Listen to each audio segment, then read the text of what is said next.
Get in, chop.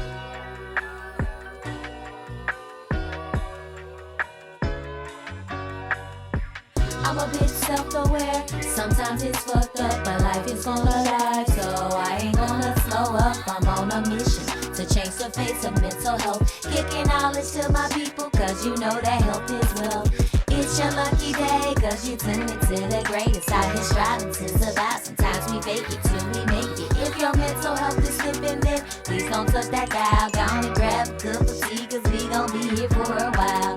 Therapy is cool, but you gotta do the work. Stop living in the past, even though I know it hurts. Stand 10 toes down. Yo, what's up, you guys? It's your girl, Treaty LPC, and thank you for tuning into this week's episode of the Self-Aware and Effed Up podcast. Man, when I tell you guys, it has been a long time since I've been able to speak with you guys, and I'm really excited to be back and be able to speak with this week's guest. When I tell you guys, you are in for a treat.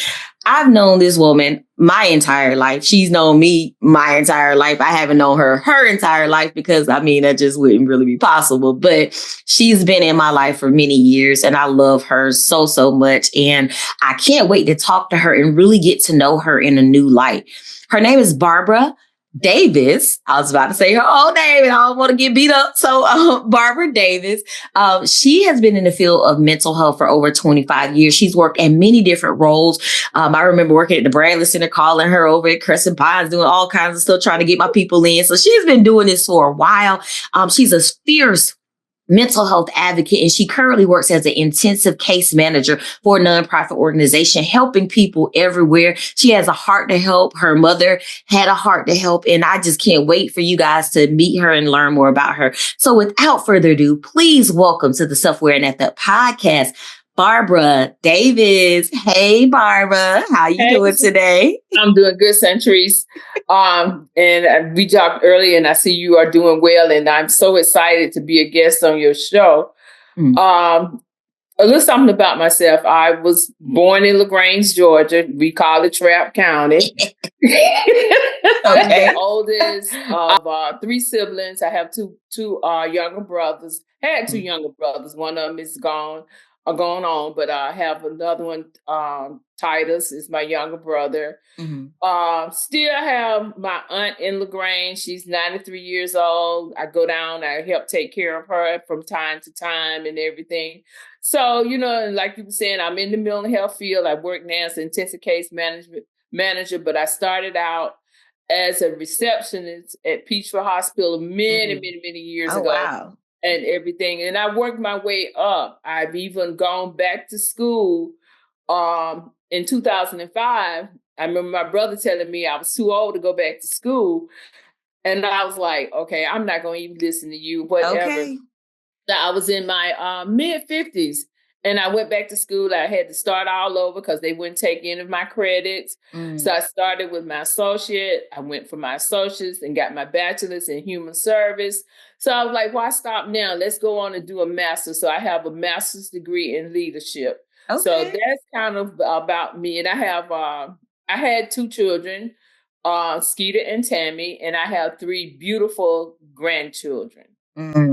Okay. Look at you. You done did a lot. Now, I know you went back to school, but I didn't realize it was that late. But, I don't be keeping up with people's ages and stuff. Everybody just, you either older than me or younger than me. So, but yeah, that's amazing. I'm glad you didn't let, negative words keep you from pursuing something that you love.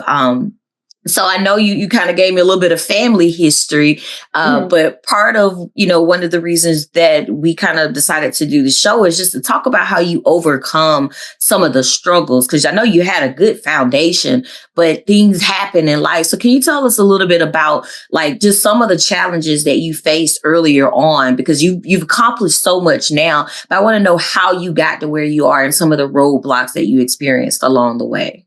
Okay, first of all, I had my first child, Tammy, at 15. That was definitely a challenge back in the 60s because people would say that if you had a child while you was in school, you didn't get a chance to go back to school. You was just going to be out. And my mama's goal was you will not be sitting at home. You will go back to school. And you do understand. And you do understand. I had Tammy on August the 31st. July the 31st. And trust me, August the 31st, I was right back in school. None of the teachers questioned my mom as to why she brought me back. She didn't, she just said, okay, you going back to school, which I never said I was going to stop school anyway. So I had a good support from her. Then I went on, and I remember coming to Atlanta. And I remember the first thing my mama told me, I was like 17, a senior in school, getting ready to graduate. She's like, don't be going up there doing no dope. Well, the first thing I ran into that night when I got here was somebody offered me a joint. And that kind of started my drug addiction from then on. So after then, I went to working with General Motors. At General Motors, I tell people you could buy anything from A to Z there. Okay. I ended up being like one of the baby dealers at the plant. I had people working for me. Dealer.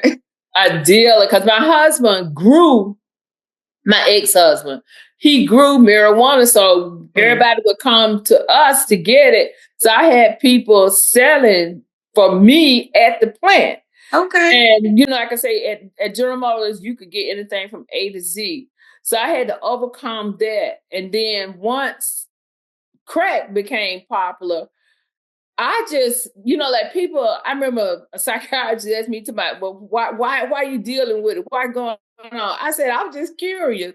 Oh, curious? I'm like, yes. They're like, have you ever stole for it? No, I work at General Motors. I make $900 some odd a week. I don't need to steal. Okay. So, the crack addiction, it got worse and worse. So after our plant closed in the 90s, I decided to move back to LaGrange to hopefully get away from everything. But it was drugs on every corner in LaGrange. I was just shocked because living here in Atlanta, in the metro area, you may have to drive from, say, College Park to Decatur to pick up something. But in LaGrange, you could go to any corner it was in LaGrange and find. So that kind of like spiraled. That's me spiraling. I ended up in my 30s, never had any drug charges, ended up with drug charges, ended up with DUIs. So I've overcome all of that. I haven't had anything on my record since like 1997. That was the last thing. So I've been like a peer. Nothing. So that's when I talk to my clients and they're having issues. I let them know, tell them no further convictions. You would explain it at an interview or however you want to go, because you can overcome these challenges if you're willing to overcome. But it's all up to you. And it was up to me to make changes in my life. I missed my son's graduation because I was incarcerated at True County. Oh, wow. Miss Skeeter's graduation. But I made a promise to him, I will not miss your wedding. And I had to get clean in order to be able to go to his wedding. And then Tammy got pregnant that particular year. I was sick. Tammy got pregnant. Gwen and Skeeter announced they was getting married. I had so much going on. So first thing Tammy asked me, she said, now I'm getting ready to have, she thought one child, but she ended up with twins. Okay. And also, she had already had Harris. Are you going to be able to help me? Are you going to be clean?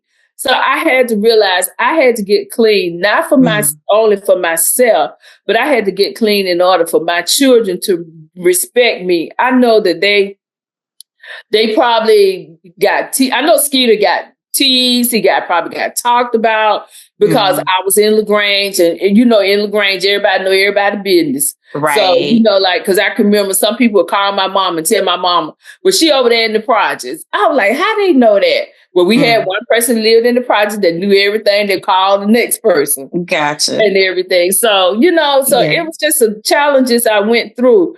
But I look at it as I was at the airport on the layover. That's how I came. That's how I looked at my challenges. Because I love to travel.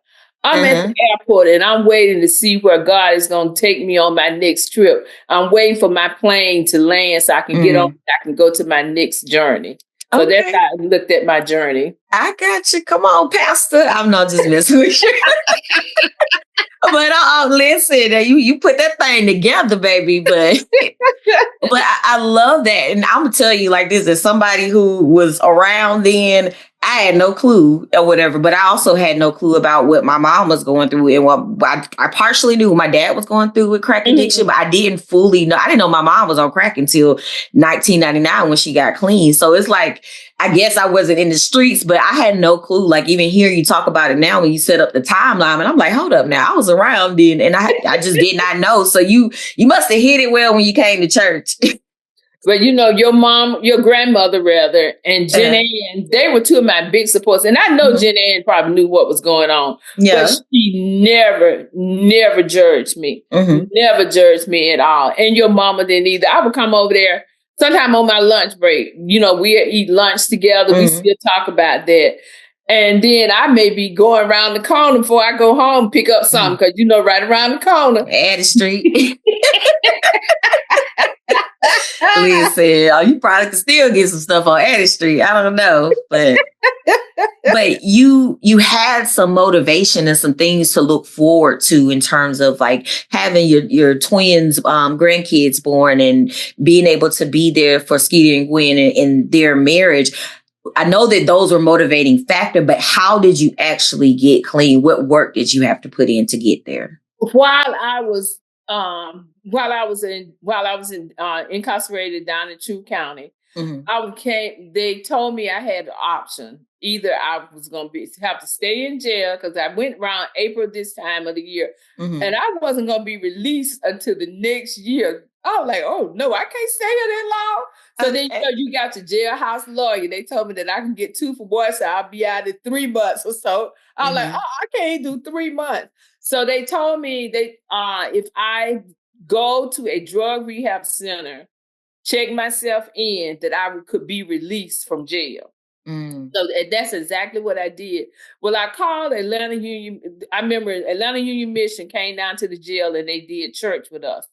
So the guy left the information and everything. So when I called Atlanta Union Mission, I found out it was the male facility. Yeah. Girl, my heart just dropped. I was like, no, I need something for a female. He said, well, hold on. He said, we have a sister program called at my sister's house. So I said, all right. So he gave me the information. I did a 3-way with Skeeter and Tammy. We got on the phone, called them. They mailed me an application. Girl, I'm in jail. I done borrowed a stamp from somebody. Send it back. I got one of the inmates to witness the application for my sister's house.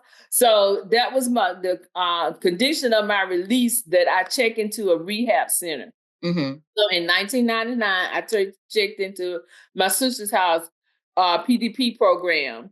And, I was like, at this particular time, by now I'm homeless, because we had a house, Skeeter and I had a house. Like I said, it was his prom year. It was his senior year. I asked one of my friends, could he stay with it? They gratefully he stayed with them.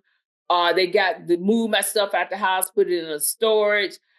Like I said, I missed his graduation because my probation officer tried her best to get me out, but she wasn't able to get me out till a week after the graduation. I went straight to my sister's house. So that was like in 1999. Wow. So after going to my sister's house, I went through about a 6-month program. And I remember the director there asking me, like, what are you here for? I said, well, I'm here to get my house back. I'm here to get a job back. She said, well, you're not here to get clean. I said, well, yeah, I'm here for that too. But I need a house and I need a job. Right. Because I had never, been without a job, and I had never been homeless. I can remember I used to turn my nose up at people that was homeless, but here I am now, I'm homeless. And I don't know what I'm going to do and everything. So, and at that particular time, me and my brother, my mama had passed, me and my brother wasn't speaking.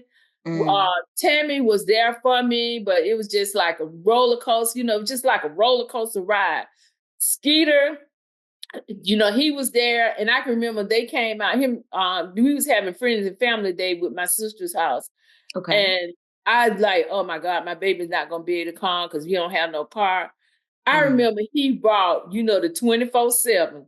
He brought his gang with him. They came up.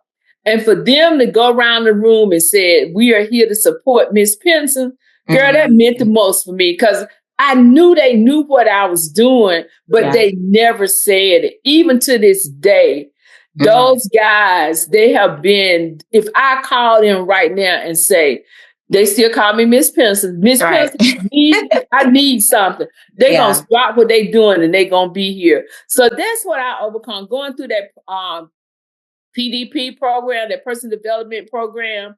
And then I was like, okay, I need to find a job. So I had a job coach while I was in the program. And I asked, I said, what I'm going to say? I said, I've been out of work about 6 months. She said, I want you to let them know that you checked yourself into a personal development program and I'm coming to you as a new person. And that's exactly what I said at my job interview. So I had Rosie. She was one of the RAs that worked for my sister's house. She said she probably broke every rule in the world. She told me that Peachwood was hiring. Girl, I got there. I didn't know nothing about what was on there. I saw MHA. I didn't know what the MHA was at the time. I didn't know nothing. Only thing I saw on there, they had a job as a receptionist. So I done put on the application multiple line experience, excellent communication. I done sold myself. So they hired me part-time. I get to the front desk, I got a switchboard with about 100 lines. You done signed up for something. You're like, what is this? I don't know what I'm doing. Oh my God, what have I done here to myself? But I overcame it. I learned how to work the switchboard. I even was able to train people eventually. Whenever they were short, they may pull me from the floor and have me to come work the front desk. So after about 6 months, I said, okay, I'm tired of the front desk. I need to do something else. I want to do mental health. I want to go and do a mental health associate.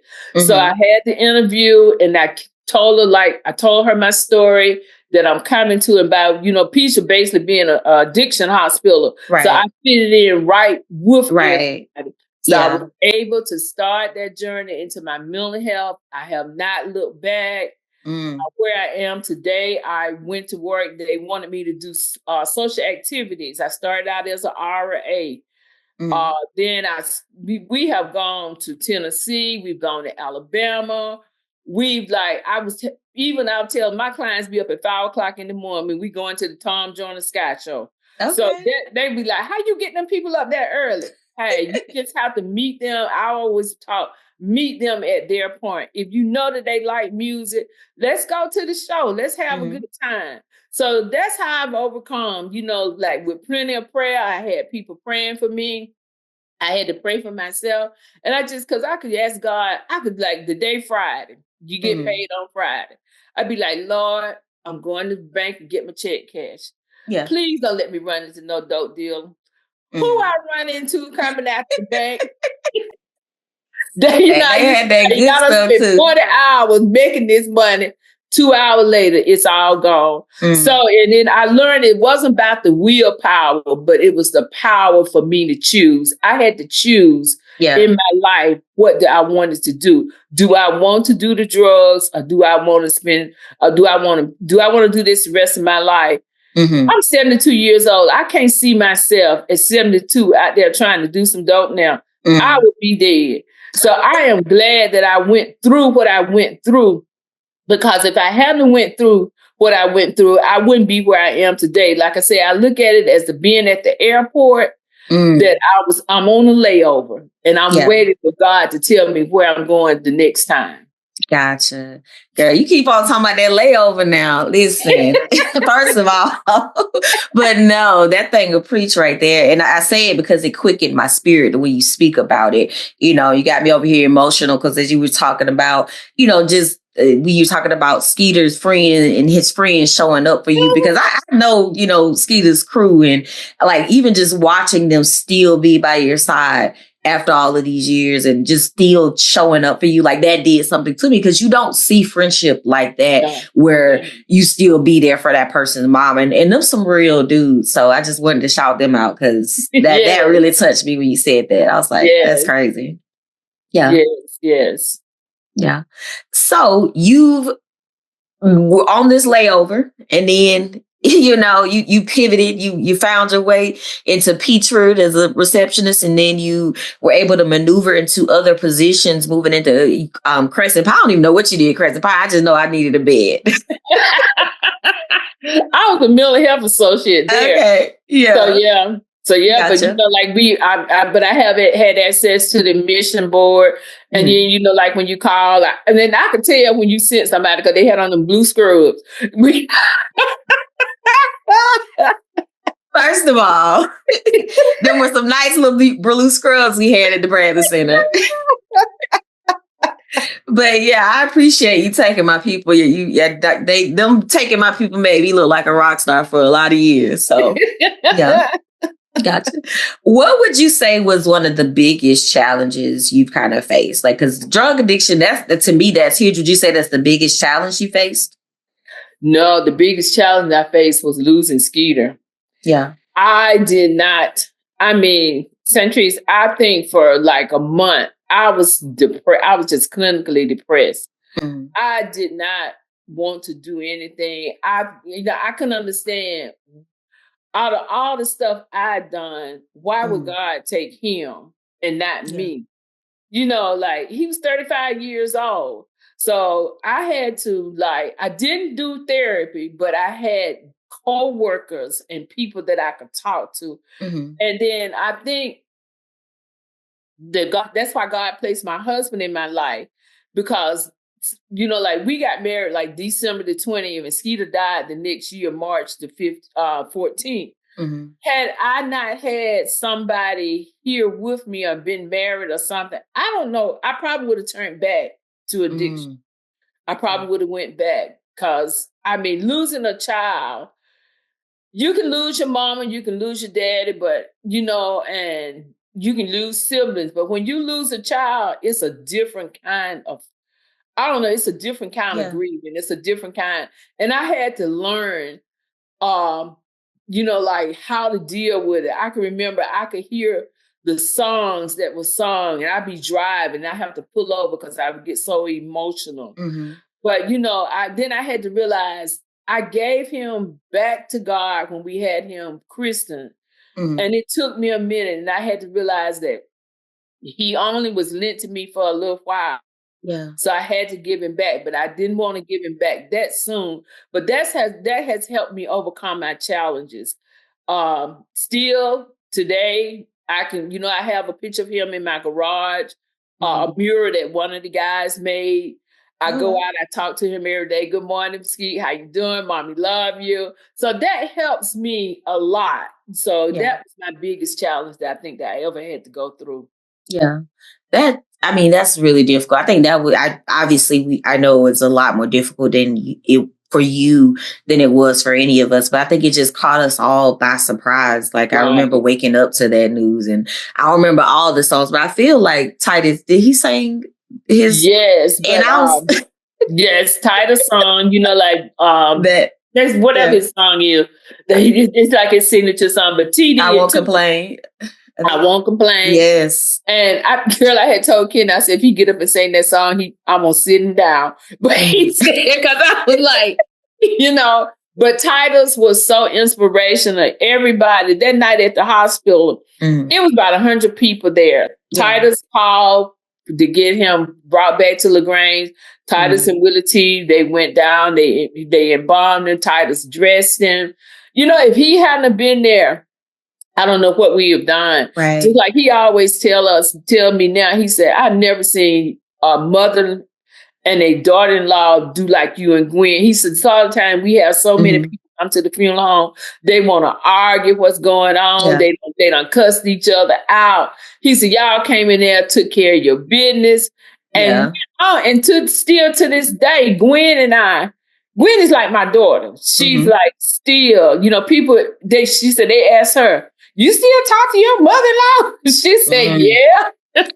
Child, people don't get when you have real connection with real people that death doesn't stop that. It that doesn't. you took a covenant, and I understand. I know she's remarried and all of that, but at the same time, that bond that they shared, it can't be broken. Yes, because Titus performed her wedding. We all went out to Seattle and we had a ball. Gotcha. Wow, that's crazy. But you have overcome a lot. And I mean, I know that there's no pain. I think that's the worst thing. That's the worst funeral I hate going to.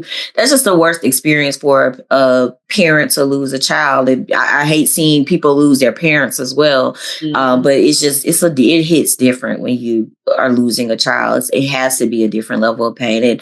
And even though you didn't have therapy in the moment, I'm glad you had people around you to help you through that and continue to help you through that, because the pain doesn't stop. No, it doesn't. Yeah. Gotcha. So I know we've talked a little bit about addiction. We talked a little bit about your journey. I want to know, and you probably done already answered this throughout the interview, but how do you personally connect with the idea of being self-aware and fucked up? I was, and it still probably is. Okay. So, I know dealing with the addiction, I know that was just, that just really messed me up. I know that couldn't have been the plan. That wasn't the plan that my parents had for me. Mm-hmm.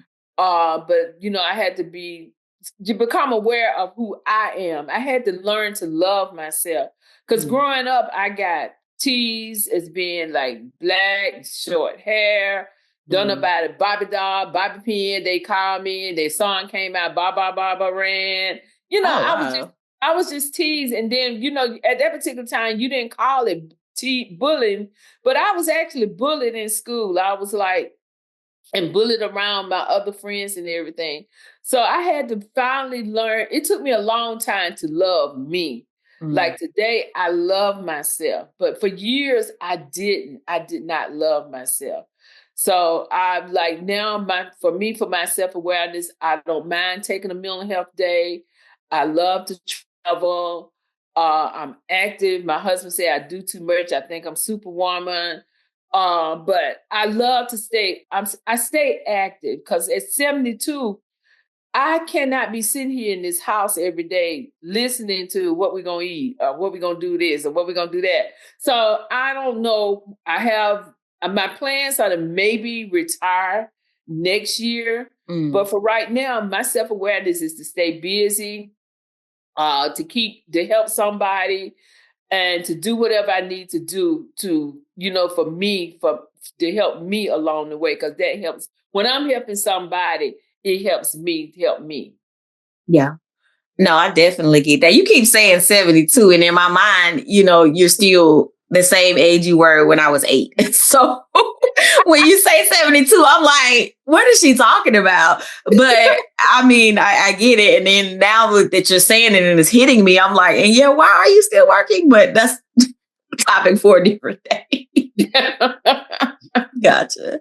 But I so appreciate your time and just your openness. I know when you said that you were ready to tell your story, and baby, today you told your story. And I think it's going to help so many people really be able to confront some of the things inside of them, things that they don't love about themselves, and really being able to make choices that help move them from the layover that they're on to their final destination. So I really appreciate your time. Please tell the audience, how can they connect with you?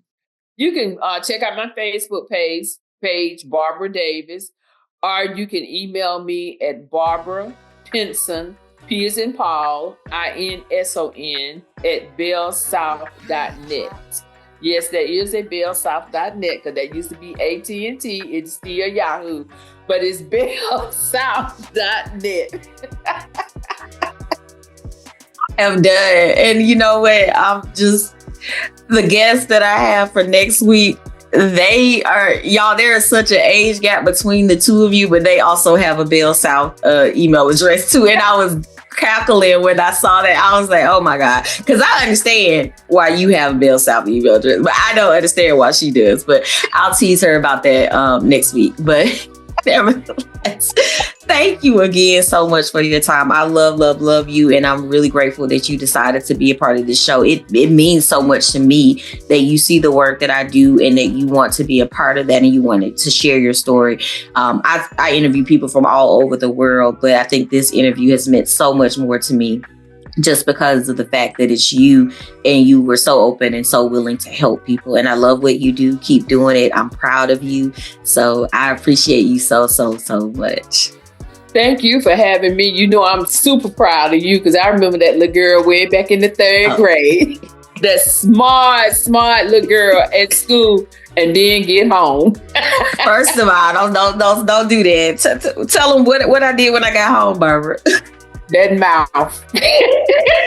That mouth in school ain't said a word. Get home and Lord have mercy. But look where you are today. I am super proud of you. I love you.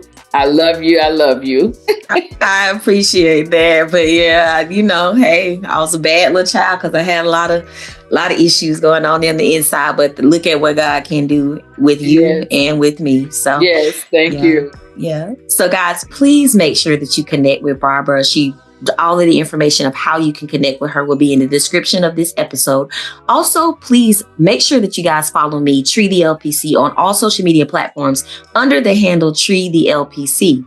Until next time, be safe, be well, and make sure that you take care of your mental health.